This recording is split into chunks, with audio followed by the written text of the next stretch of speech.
Good morning, Dale here with Northridge Homes. We're here on the site of one of our new builds. It's a custom home in Meade, Washington.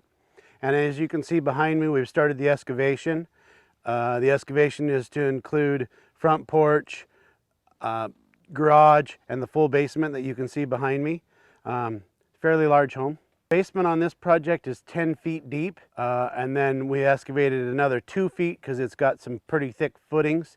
The floor plan's a big open floor plan on the main level, so there are some footings down there that are almost 2 feet deep. On this particular project, we excavated a couple weeks ago in preparation for the foundation, and then the weather came in, and even though today it's a nice, beautiful, sunny 50-degree day, a few days ago, about 8 days ago, we had some rain followed by 14-degree temperatures, and that put some frost in the ground.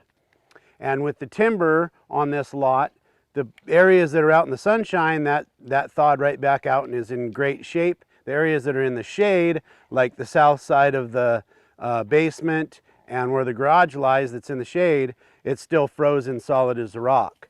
So we brought in a thawing machine that's called a Sawzall, big diesel operated thawing machine.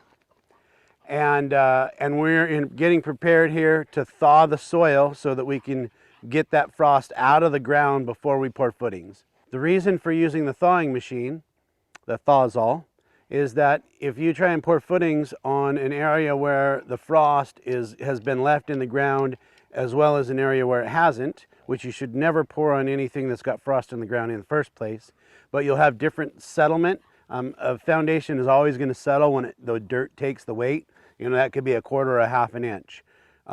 But in reality, if the house doesn't settle evenly that slight bit in the dirt, and it's a half inch more on one side than it is on the other, that'll create cracks and breakage and failage in your foundation.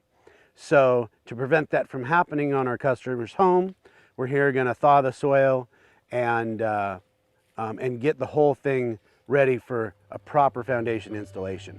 Here you can see there's some frost on the ground, and we actually took a pick and tried to dig into the ground to see how deep that is. There's more frost than we would ever want to pour on. This system, this Sawzall system that we're using, is basically a 600 foot garden hoses. They're heavy-duty garden hoses, and they run glycol in them. And that's connected to a boiler that's ran by a diesel-powered motor. That boiler then will cycle that glycol through the pumps and down the hoses that are laid out here in the ditch, and it'll leave the boiler at 180 degrees and return to the boiler around the 80-degree mark. So it'll lose about 100 degrees as it travels that 600 feet.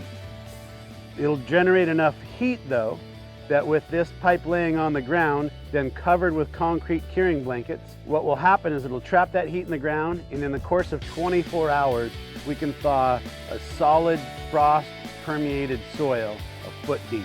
So the next step here will be, we'll leave this pipe on the ground, spaced approximately a foot apart, as you can see coiled here.